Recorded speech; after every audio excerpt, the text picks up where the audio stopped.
और इस बीच बड़ी खबर, इलेक्टोरल बॉन्ड से जुड़ी हुई बड़ी खबर आ रही है। एसबीआई ने चुनाव आयोग को जानकारी दी है। सूत्र इस बात की जानकारी दे रहे हैं कि इलेक्टोरल बॉन्ड से जुड़ी जानकारी भेजी गई है। आंकड़े बुनियादी तौर पर मौजूद हैं।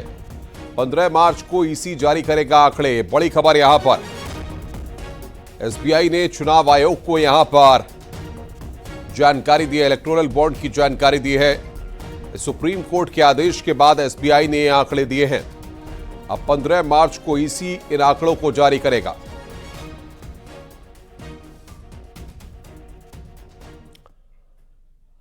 इन्वेस्ट उत्तर प्रदेश के नए कार्यालय का उद्घाटन किया गया है। सीएम योगी ने कार्यालय का उद्घाटन किया है।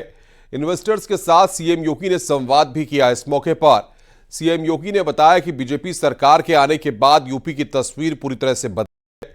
पहले उत्तर प्रदेश में निवेश करने के लिए कोई आना नहीं चाहता था, अगर अब हालात पूरी तरह से बदल चुके हैं।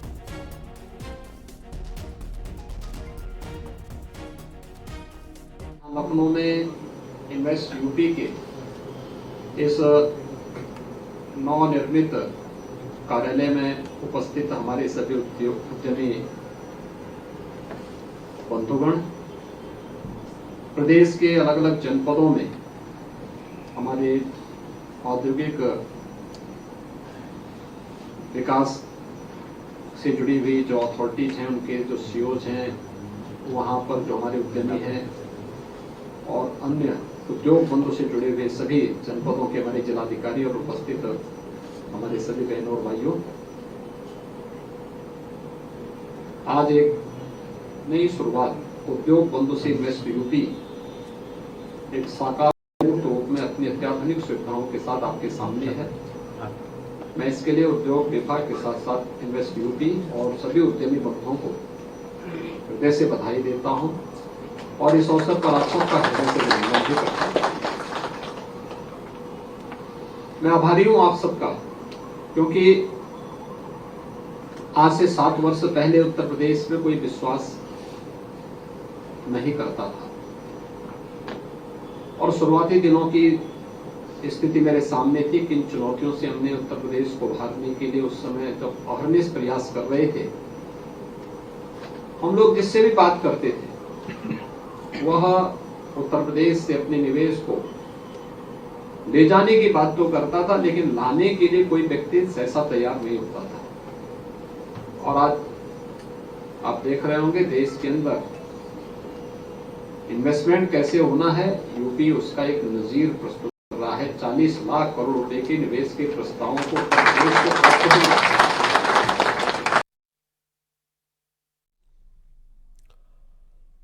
लखनऊ में मुख्यमंत्री योगी आदित्यनाथ ने करोड़ों की परियोजनाओं का लोकार्पण और शिलान्यास किया है। नगर विकास विभाग की 11,000 करोड़ की परियोजनाओं का लोकार्पण और शिलान्यास किया गया। शहरी विकास से जुड़ी 11,000 करोड़ रुपए की लागत से 3,419 परियोजनाओं का शिलान्यास और लोकार्पण हुआ है। मुख्यमंत्री योगी नगर विकास विभाग की प्रदर्शनी का भी अवलोकन किया। लखनऊ के इंदिरा गांधी प्रतिष्ठान में कार्यक्रम का आयोजन हुआ।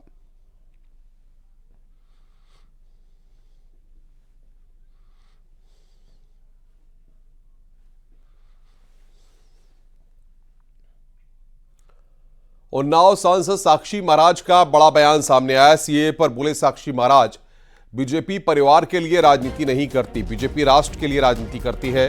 अखंड राष्ट्र के लिए, अखंड भारत के लिए प्रयास। सांसद साक्षी महाराज का सीएम केजरीवाल पर भी उन्होंने हमला बोला। चुनाव में किए वादों को पूरा करती है बीजेपी।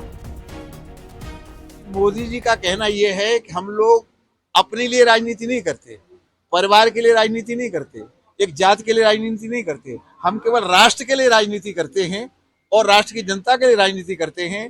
तो ये जो लागू अधिसूचना जारी हुई है, मैं समझता हूं इस अखंड राष्ट्र के लिए, अखंड भारत की अखंडता के लिए एक बहुत अक्षुण्ण प्रयास माने केंद्र की सरकार ने किया है।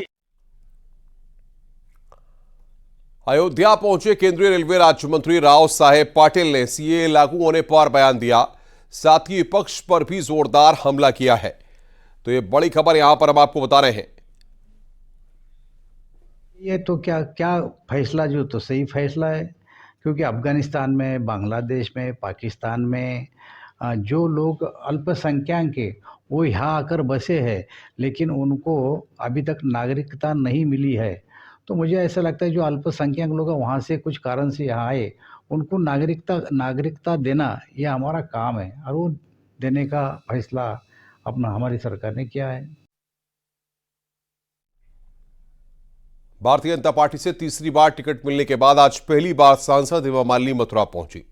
इस दौरान फूलमालाओं से कार्यकर्ताओं ने स्मृति चिन्ह और पटुका पहनाकर उनका भव्य स्वागत किया।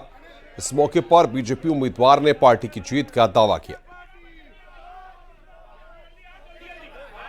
से भी फोन आया मुझे, मैं जानती हूँ नहीं जानती हूँ, ऐसे लोग हैं जितने भी लोगों ने फोन किया सबका अटेंड किया।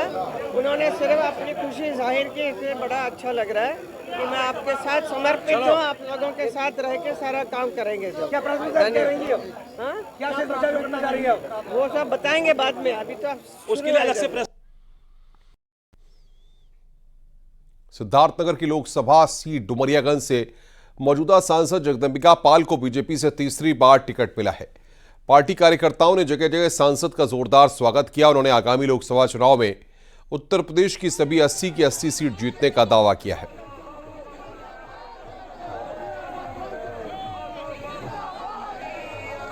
भारतीय जनता पार्टी के कार्यकर्ताओं में, सिद्धार्थनगर के नागरिकों में लगता है यह चुनाव का आगाज नहीं है, चुनाव हो चुका है। चुनाव का परिणाम कमल खिल चुका है। नरेंद्र मोदी जी 400 के पार हो चुके हैं। ऐसा उत्साह, ऐसा उमंग जैसे जीत के बाद होता है, वो आज अभी केवल नॉमिनेशन के पहले सीट डिक्लेयर करने पे जो 195 लोग हैं पूरे पूर्वांचल उत्तर प्रदेश, जो मोदी जी ने कहा था कि 400 के पार होगा, योगी जी ने कहा था कि हम उत्तर प्रदेश में सीटें जीतेंगे।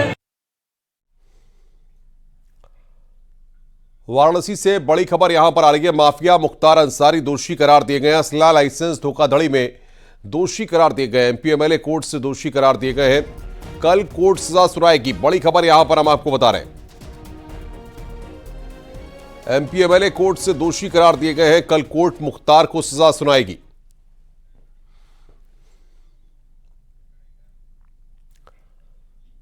शामली से खबर है, बिजली का तार टूटकर गिरने से बड़ा हादसा हुआ है। बिजली तार में शॉर्ट सर्किट होने से मकान में भीषण आग लग गई। पशुओं को बचाने के चलते मकान मालिक झुलस गया। इस हादसे से आसपास हड़कंप मच गया। मामला बाबरी थाना क्षेत्र का है।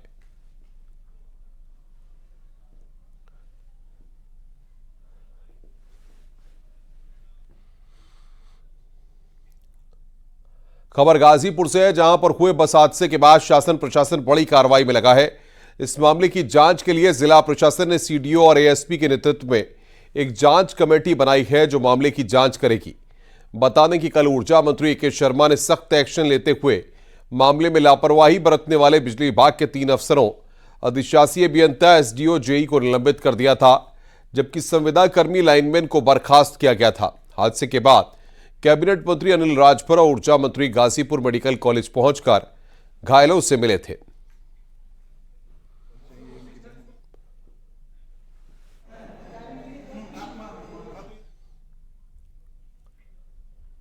बुलंदशहर में थाना सिकंदराबाद और स्वाट टीम को कामयाबी मिली है। सराफा कारोबारियों को निशाना बनाने वाले गिरोह के सरगना समेत 4 छात्रों को गिरफ्तार किया गया है।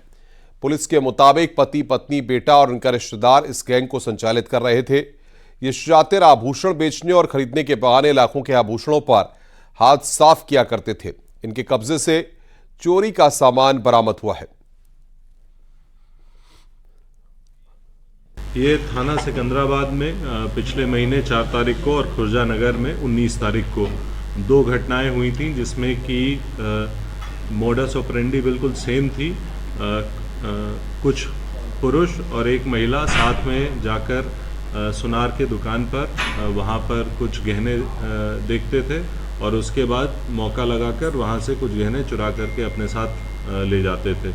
इन दोनों घटना के अनावरण के लिए एसओजी की टीम को लगाया गया था, जिनके द्वारा आज इस घटना का सफल अनावरण करते हुए कुल 4 अभियुक्तों की गिरफ्तारी की गई है। मिर्जापुर में 5 साल की मासूम के साथ दुष्कर्म की घटना सामने आई है। पीड़ित परिवार की तहरीर पर केस दर्ज किया गया है। पुलिस ने आरोपी को गिरफ्तार कर लिया है। मामला थाना अदलहाट क्षेत्र का है। देखिए कल हम लोग को रात में सूचना मिली कि कुंडाडीह थाना बलहाट क्षेत्र में एक व्यक्ति के साथ दुष्कर्म करने का प्रयास किया गया।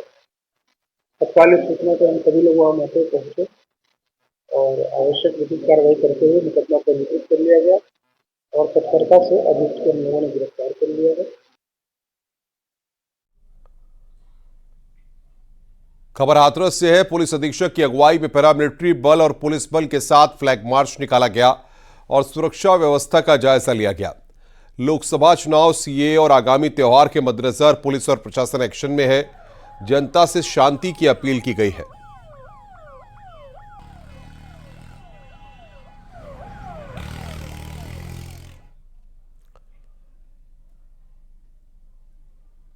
भारतीय जनता पार्टी ने आपको बताया कि 51 लोकसभा सीटों पर प्रत्याशियों के नामों का ऐलान कर दिया है और बाकी जो दूसरी लिस्ट है उसके भी जल्द आने की उम्मीद है। इस बीच ये बड़ी खबर आ रही है, महोबा में अवैध खनन और ब्लास्टिंग के दौरान 4 मजदूरों की मौत हो गई। इस घटना में 2 मजदूर घायल हुए हैं। वहीं सीएम योगी ने हादसे पर दुख जताया है और अफसरों को युद्ध स्तर पर रेस्क्यू ऑपरेशन और घायलों के बेहतर इलाज के निर्देश दिए गए हैं। हादसा कबरई इलाके में हुआ है। आरोप के मुताबिक खनन विभाग के अफसरों के संरक्षण में अवैध खनन का खेल चल रहा था। इस घटना के बाद गुस्साए लोगों ने हंगामा किया।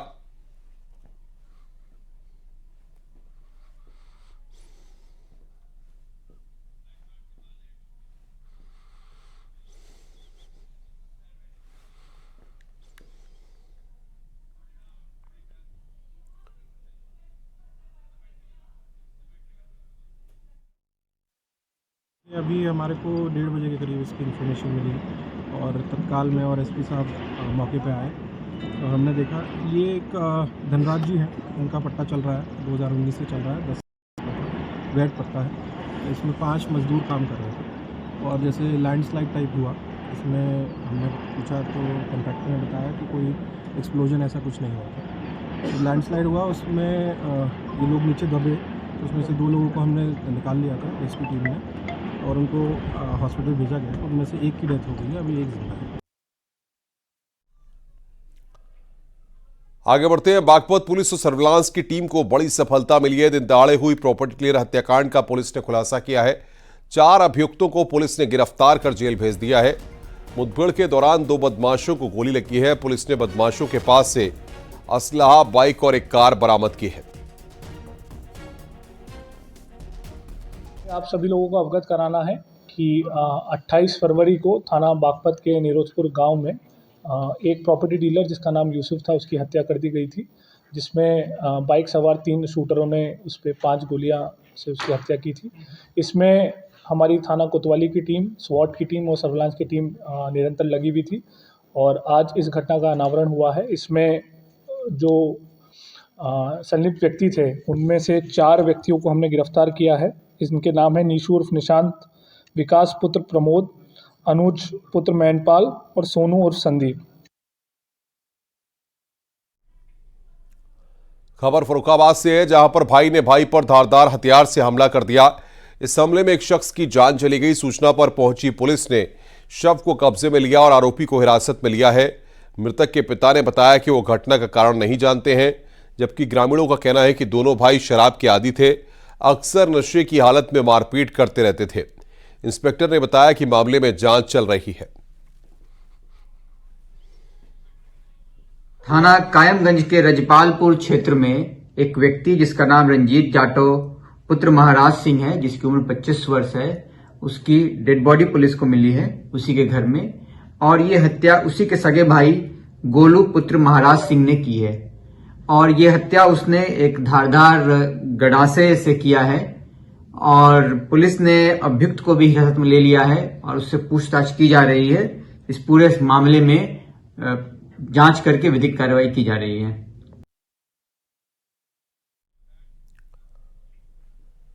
खबर झांसी से है, जहां पर रेलवे के कार्यक्रम में लंच पैकेट बांटने के दौरान लूट मच गई। लंच पैकेट बांटने के जैसे ही सिलसिला शुरू हुआ तो थोड़ी देर बाद हालात बदल गए। जिन लोगों को लंच पैकेट नहीं मिला उन लोगों ने लूटना शुरू कर दिया। देखते ही देखते कार्यक्रम में लंच पैकेट लूटने की होड़ मच गई।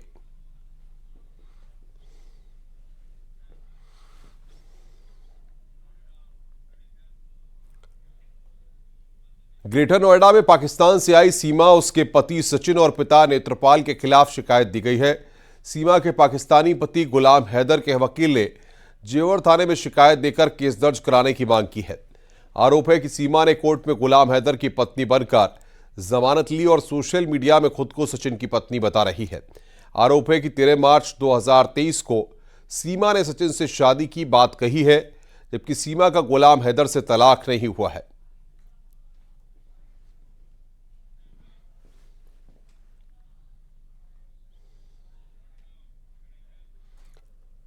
बहराइच से खबर है, दो भाइयों के विवाद में एक की जान चली गई। दोनों ने एक दूसरे पर धारदार से हमला कर दिया।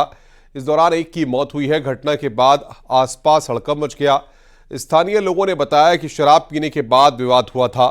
सूचना पर पहुंची पुलिस ने शव को कब्जे में लेकर पोस्टमार्टम के लिए भेज दिया है। आरोपी फरार है, जिसकी तलाश की जा रही है। मामला कोतवाली देहात थाना क्षेत्र के टिकोरा मोड़ का है।